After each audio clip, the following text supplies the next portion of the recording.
Pernah tak you rasa, satu hari tu, wow, bertenaga gila, macam boleh buat macam-macam kerja. Tapi esoknya, aduh, flat habis, rasa macam bateri kong. For sure. Saya rasa semua orang boleh relate kan? Ada hari kita rasa macam on gila, semua benda jadi. Ada hari pula kita rasa off, macam tak ada mood nak buat apa-apa. Dan sebenarnya kan, perasaan on dan off ni normal je. Boleh kita cakap, ia macam badan kita ni, ada masa dia in tune, ada masa dia out of tune. So, dalam perkongsian kita kali ni, kita nak kupas sikit pasal idea ni. Dan perkongsian ni, dibawakan khas untuk anda oleh Well Wave Asia, pengeluar vibrational frequency patch. Betul sangat. Bila on tu, memang rasa bertenaga, fokus pun tajam, rasa seimbang je semua.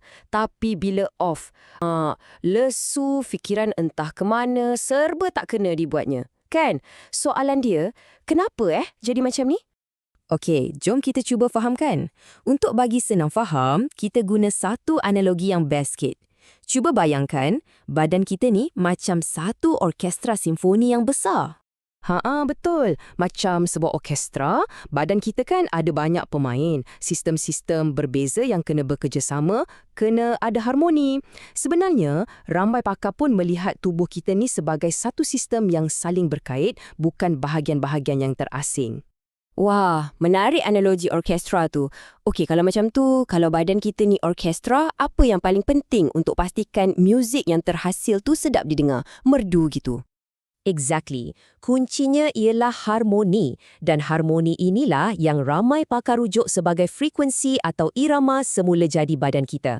Senang cerita, macam degupan jantung kita yang sekata atau kitaran tidur kita. Semua tu contoh irama semula jadi di mana semua sistem dalam badan kita bersembang dan bekerjasama dengan baik. Okey, faham. Jadi, kalau harmoni ni penting gila, mesti ada masanya orkestra kita ni main lari tune, jadi sumbang. Betul tak?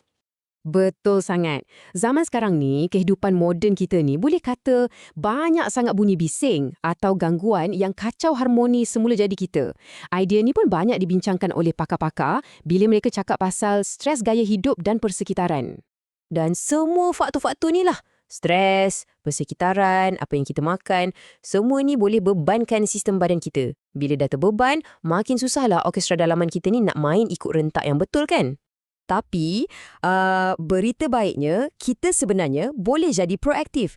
Kita boleh jadi konduktor untuk orkestra kita sendiri. Sebab pakar-pakar pun selalu ingatkan, badan kita ni sebenarnya bijak. Ia sentiasa cuba cari jalan untuk kembali seimbang. Setuju sangat.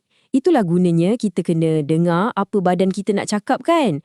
Dan sebenarnya, dari zaman dulu lagi, orang memang sentiasa cari cara untuk dapatkan keseimbangan ni. Ya, benda-benda asas macam minum air cukup, rehat berkualiti, tenangkan fikiran, semua ni kita tahu memang penting. Tapi, jujurlah, dalam hidup yang serba laju sekarang ni, kadang-kadang kita terlepas pandang. Ada tak agaknya cara yang lebih simple untuk bantu sokong badan kita capai keseimbangan tu? Soalan yang bagus tu. Jawapannya, ya, ada. Selain daripada amalan-amalan asas tadi, zaman sekarang dah ada pendekatan moden yang boleh melengkapkan rutin kesihatan kita. Macam satu support system lah.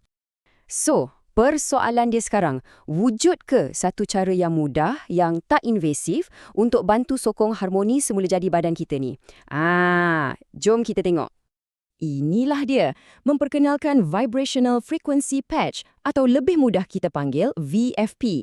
Ia satu alat sokongan moden yang sangat ringkas. Kalau kita balik pada analogi orkestra tadi, VFP ni direka untuk bantu badan kita seolah-olah macam tuning fork, alat yang digunakan untuk betulkan pitch instrument. Tujuannya untuk bantu sokong badan kita mencari semula harmoninya.